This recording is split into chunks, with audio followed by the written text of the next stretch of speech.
रश्मि के जाने के बाद घर कितना सूना सूना लगता है।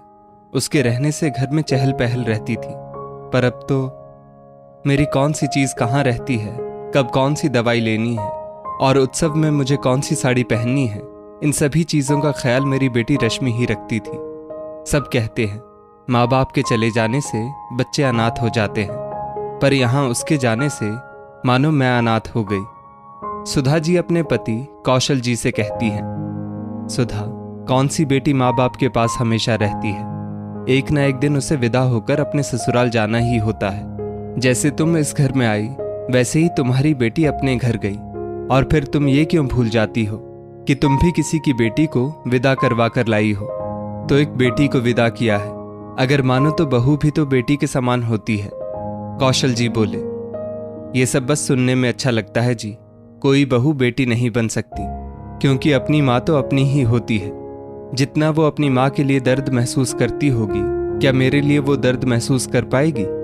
मुझे नहीं लगता कि आपकी बहू अपनी माँ की जगह मुझे दे पाएगी। इतना कहकर सुधा जी उदास होकर लेट गई। सुधा, बुरा ना मानो तो एक बात कहूँ, कोई भी लड़की बुरी नहीं होती। हालात ऐसे हो जाते हैं कि सबकी नज़रों में वो बुरी बहू बन जाती है, वरना अगर सास माँ जैसा प्यार दे तो बुरी से बुरी बहू भी बेटी का रूप ले लेती है। एक बार कोशिश करके देखो, शायद तुम्हें बेटी की कमी महसूस ना हो, क्योंकि रश्मि के जाने के बाद अब इस घर में नेहा बहू ही तो रह गई है। कौशल जी बोले, बेटी के विदा होने के बाद माँ बाप का मन और शरीर दोनों थक जाते हैं। सुधा जी और कौशल जी इतने थक गए थे कि वो सो गए। इधर नेहा सबके जाने के बाद पूरे घर को ठीक कर रही थी। फिर थोड़ी देर बाद उसने सुधा जी की सभी चीजों को व्यवस्थित ढंग से रखा। फिर धीरे से सुधा जी के पैरों में तेल की मालिश की और उन्हें कंबल से ढककर अपने कमरे में चली गई थी, और उन्हें पता भी नहीं चला। जैसे ही नेहा कमरे में गई, उसका पति मानव बोला, आ गई माँ की सभी चीजों को ठीक से रखकर, तुमसे भी रहा नहीं जाता है। मम्मी जी को आदत है सुबह जगते ही गैस वाली दवाई लेने की और अपना कमरा व्यवस्थित देखने की। अब कल तक तो रश्मि दीदी सब कुछ संभालती थी, अब वो तो गई ससुराल। मैं नहीं चाहती उनके जाने के बाद मम्मी जी को उनकी कमी खले। नेहा बोली, तुम जानती हो तुम कितना भी कर लो, मम्मी की बेटी नहीं बन पाओगी, क्योंकि वो बहू को बेटी बनाना ही नहीं चाहती। मानव बोला, मानव बाबू, कोशिश करने वालों की हार नहीं होती। और कहीं आपको डर तो नहीं लग रहा कि मम्मी जी ने अगर मुझे बेटी बना लिया तो वो आपसे ज्यादा मुझसे प्यार करेंगी? नेहा बोली, तुम्हारी हिम्मत की दाद देता हूं, अब थोड़ा आराम कर लो, कल से तुम्हारा काम और बढ़ जाएगा। इतना कहकर दोनों सो गए। अगले दिन सुधा जी अपने वक्त पर जगी तो देखा उनके बिस्तर के बगल में सभी चीजें व्यवस्थित रखी हुई हैं। लगता है रश्मि जाने से पहले मेरी सारी चीजों को व्यवस्थित करके गई है, सुधा जी बोली। कौशल बाबू मुस्कुराते हुए बोले, नींद से जागो सुधा, रश्मि कल अपने ससुराल चली गई। ये सारी चीजें तुम्हारी बहू ने तुम्हारे लिए व्यवस्थित की है, कभी ख्यालों में ही उसे याद कर लिया करो। इतना कहकर कौशल बाबू चले गए। कौशल जी बाहर निकलकर बोले, अरे बहू, सब थक कर चूर हो गए, पर तुम्हारी फुर्ती अभी भी बरकरार है। कल रात सोई थी कि नहीं? लग ही नहीं रहा कि कल इस घर से लड़की की विदाई हुई है। पापा जी, मम्मी जी को बिखरा हुआ घर पसंद नहीं है, इसीलिए मैंने सब ठीक कर दिया, नेहा बोली। तभी उधर से सुधा जी आई और बोली, क्या खाक ठीक किया?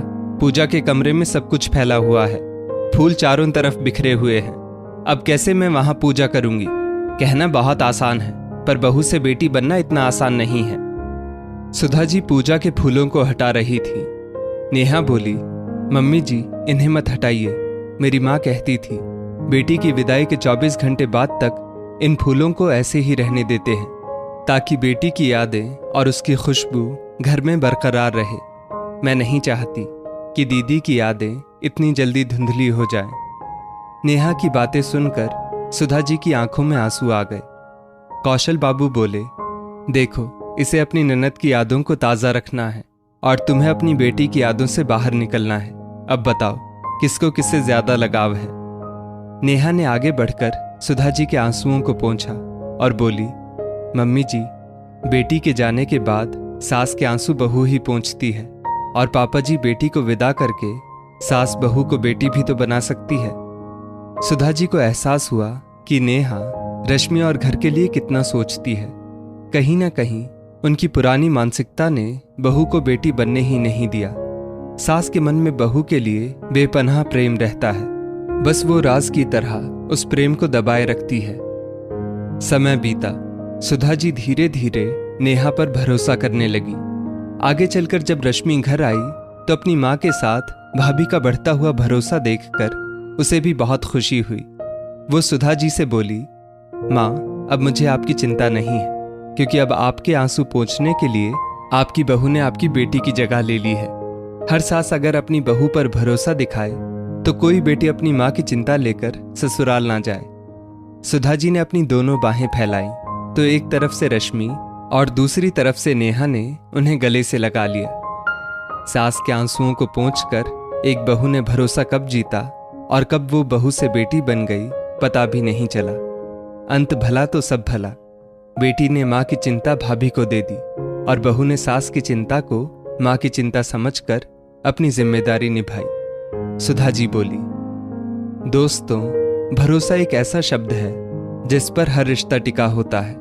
अगर बेटी के जाने के बाद सास के आंसू बहू पोंछती है तो सास उस पर भरोसा क्यों नहीं जता पाती? क्यों बहू को बेटी नहीं बना पाती? क्या आपके पास इन सवालों के जवाब हैं? इस स्टोरी को लेकर आपकी क्या राय है? नीचे कमेंट करके जरूर बताइएगा। और ऐसी ही और भी बेहतरीन वीडियोस के लिए हमारा पेज जरूर फॉलो करें। धन्यवाद।